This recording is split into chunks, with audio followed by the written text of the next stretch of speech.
So up next, we have A World of Change, the big picture of hope and worry drawn from decades of covering global warming.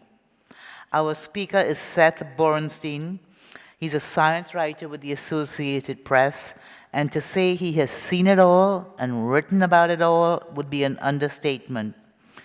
In A World of Change, the big picture of hope and worry drawn from decades of covering global warming, he shares his insights from years of reporting on the crisis of climate. With first-hand experience covering hurricanes, environmental shifts, scientific breakthroughs, he offers a very unique perspective on the challenges we face and the solutions that inspire hope. Welcome, Seth.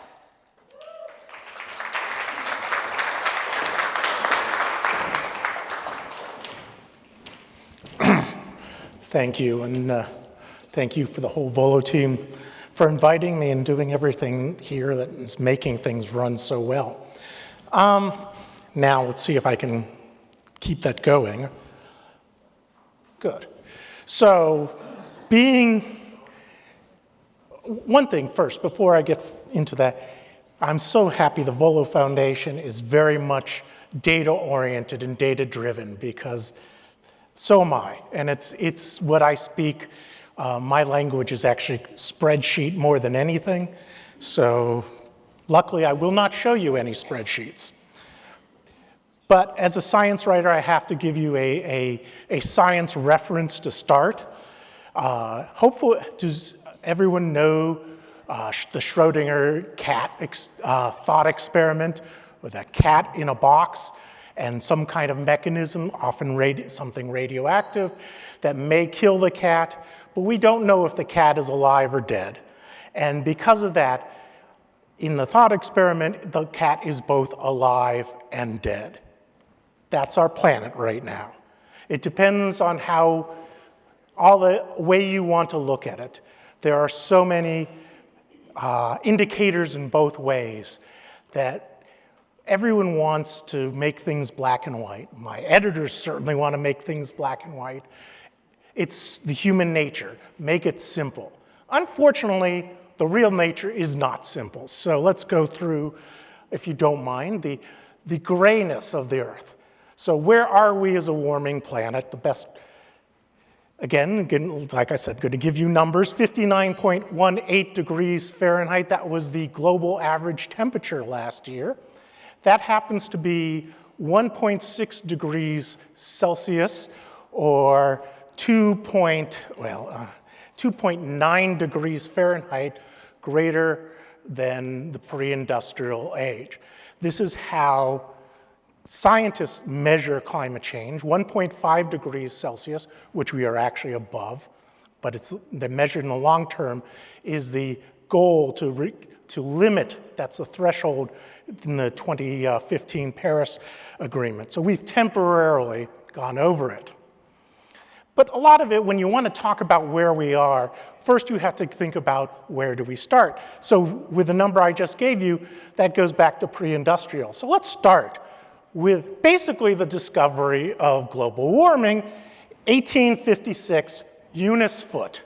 You often don't hear that it was a woman who first published science about climate change. She presented this to the world's largest science organization, AAAS, and basically she called it carbonic acid gases. It's what we know as CO2, carbon dioxide.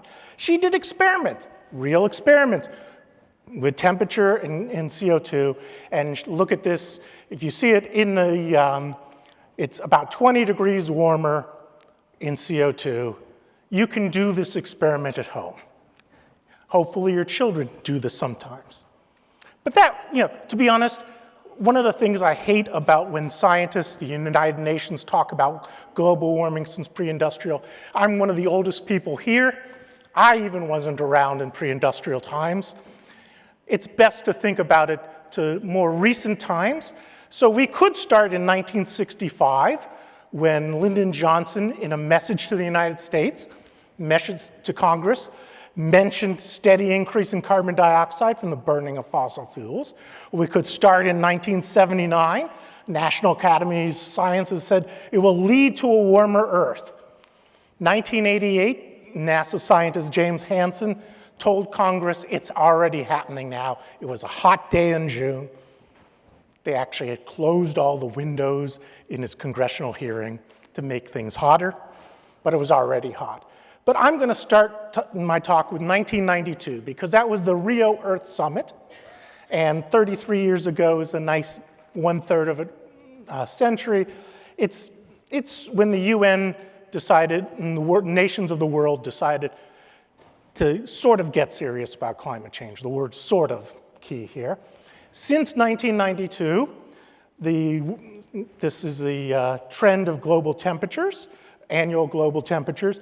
That's 0.8 of a degree Celsius or 1.4 degrees Fahrenheit. It's warmed in just 33 years.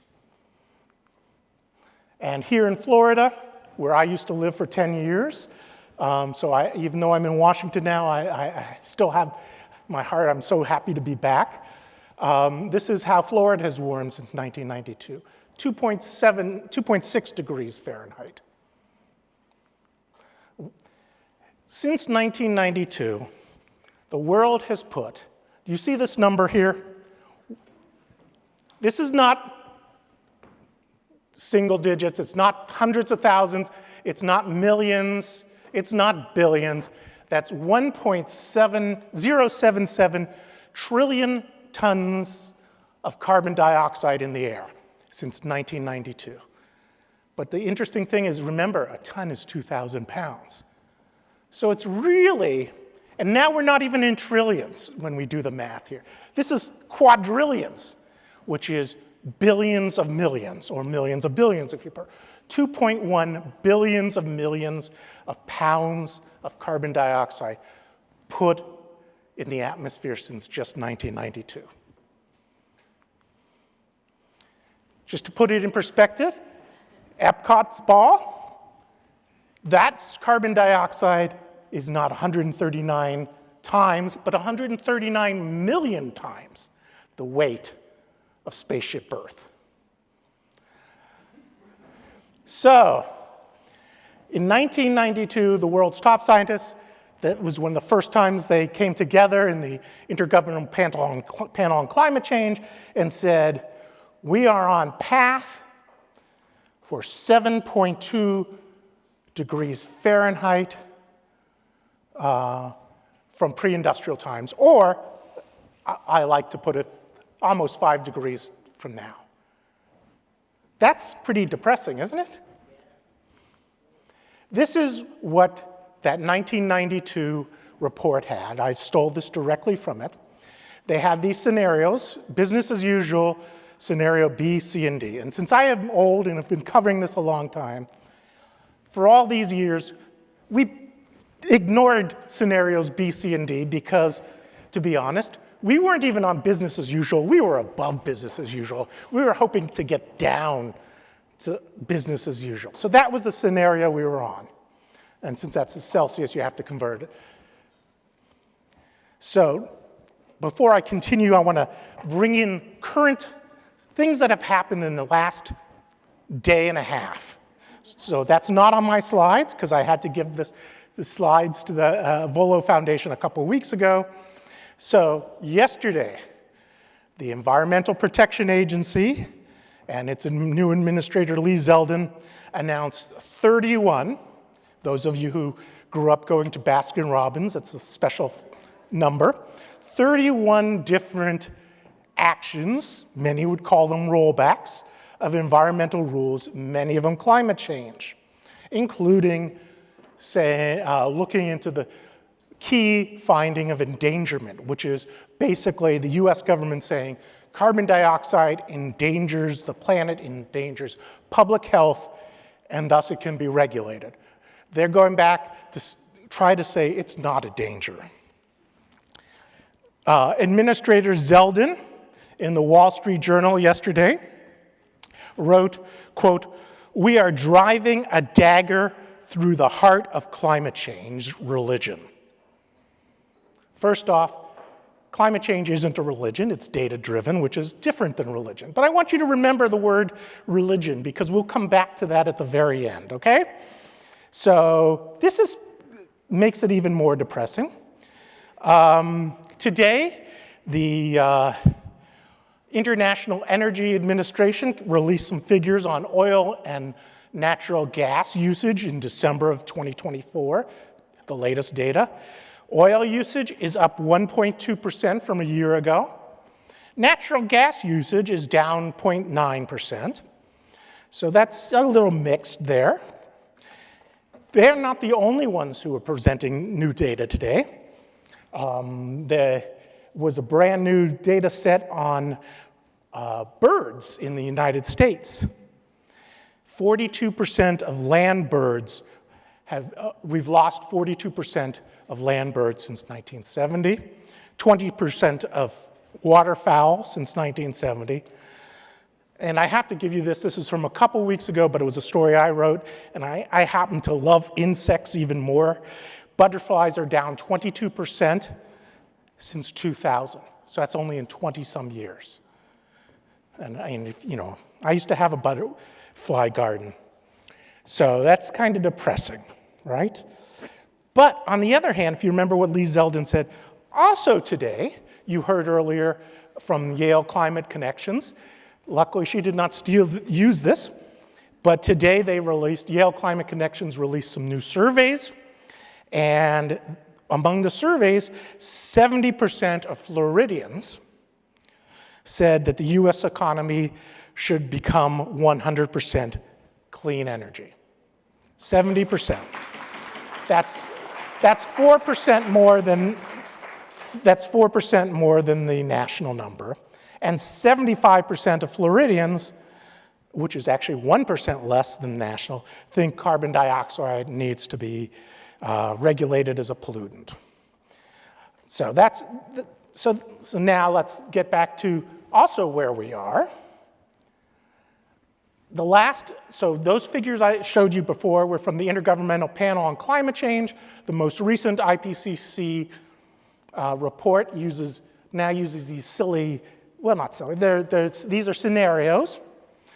The numbers don't really matter, but that's, you see the warming, these 5 different scenarios, and if you remember, 30 years ago, we were above the top scenario. Anyone want to guess where we are now? Where? Someone guess. Are we still above the top scenario? Nope. We're smack in the middle. I will tell you, as a science writer, I get studies all the time.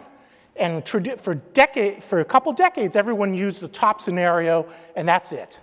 Now, there is a movement, not just among science writers, but among scientists, that if your study uses just that top scenario, I look askance, because we're not on that top scenario anymore. We're back, we're not where we need to be if you want to keep us below 1.5 degrees Celsius, but we're not at that top scenario anymore.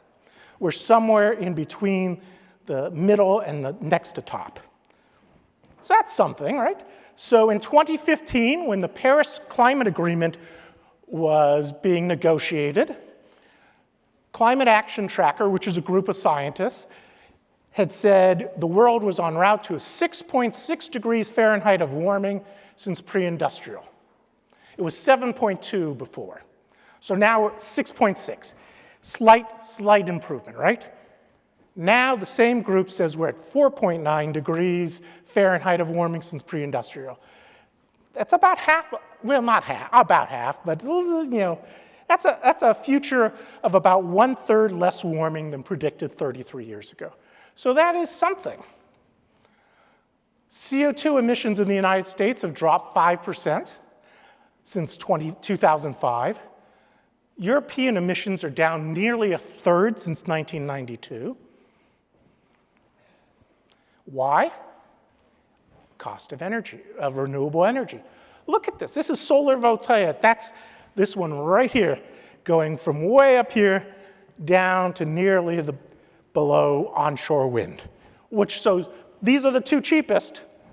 They're also the 2 greenest.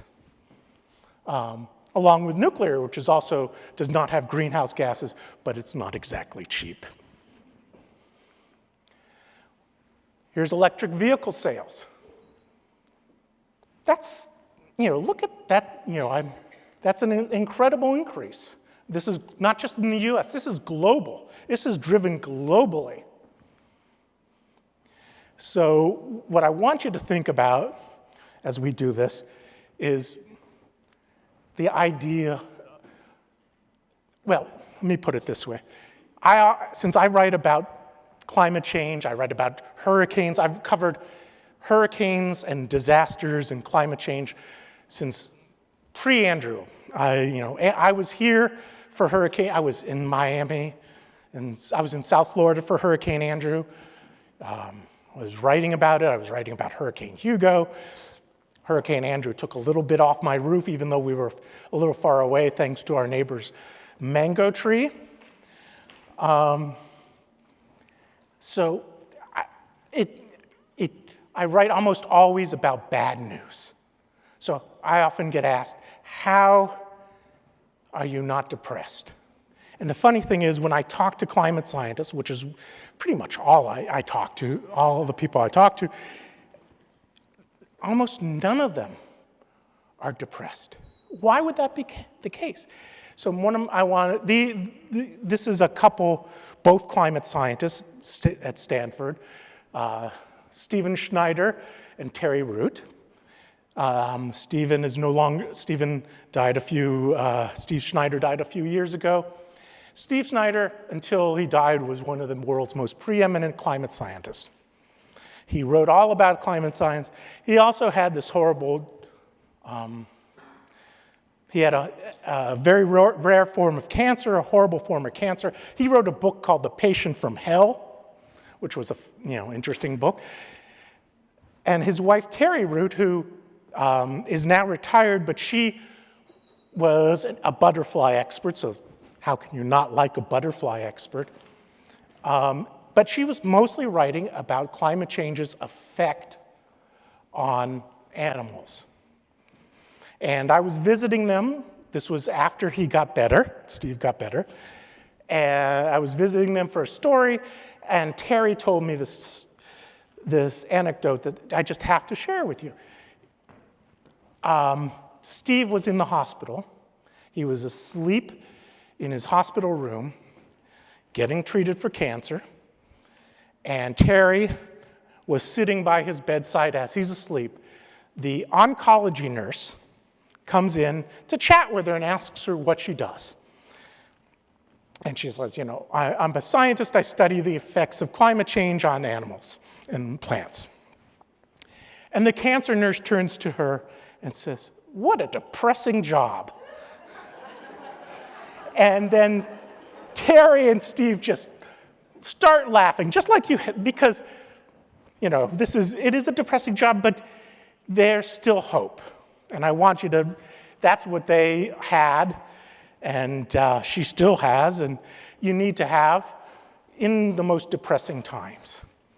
So if you remember, I asked you to talk, to remember religion. So if you bear with me a moment, I'm going to bring to you a little bit of my personal religion. I'm Jewish, and tonight at sundown, the Jewish holiday of Purim begins. Now, it's not a holiday that is widely known. It is a special holiday in Judaism.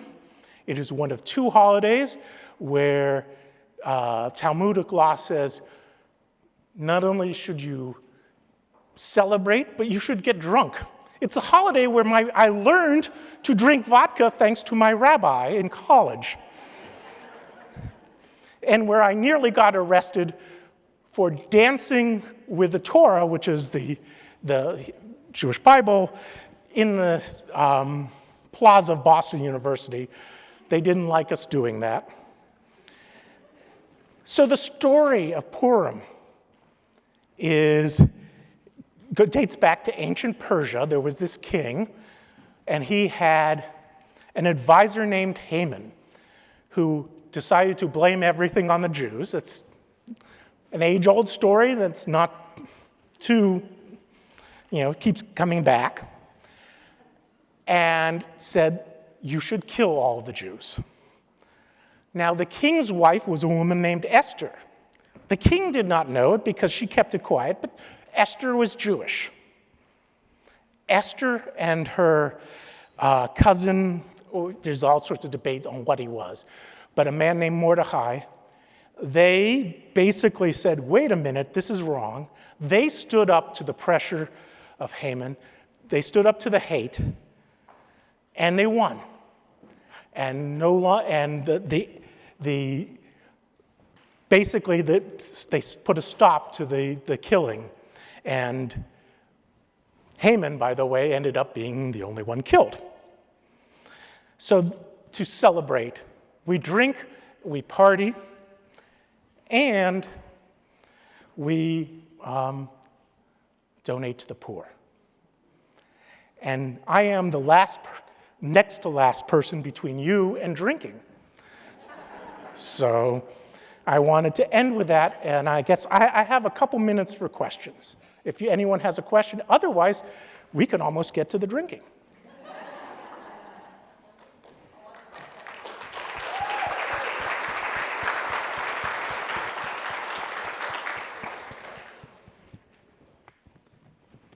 No question? Oh, yeah.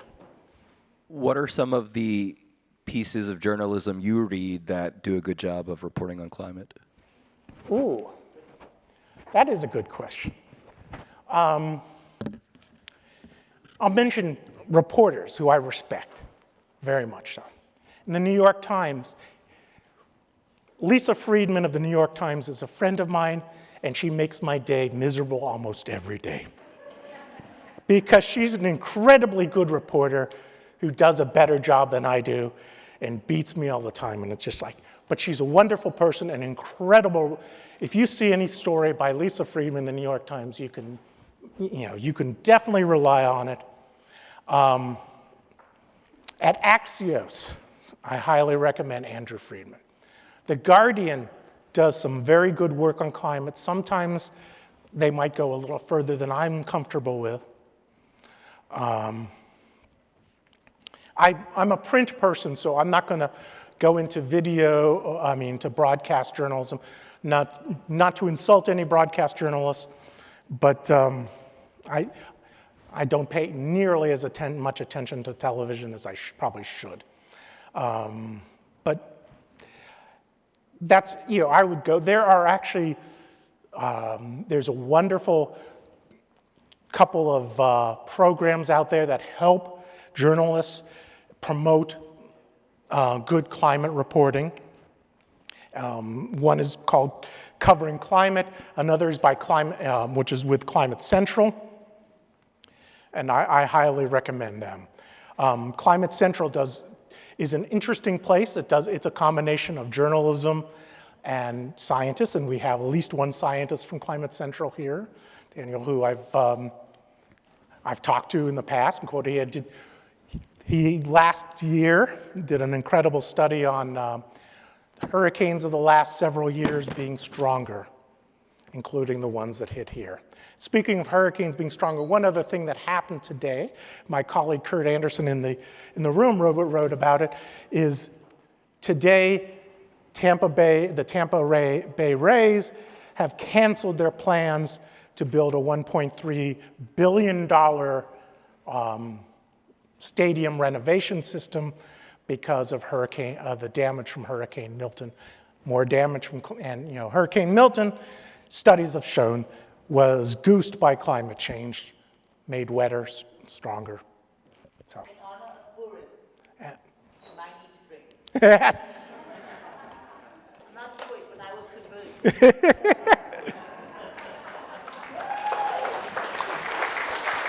Wait, Seth. If any of you have more questions for Seth, please find them after this because, man, that was great. One bit more. That's if you need. Yeah. Click you? Oh, no, back the other way. I kind of like that. There's my. There. If you my contact information. Take a picture of that and bombard him with questions and comments.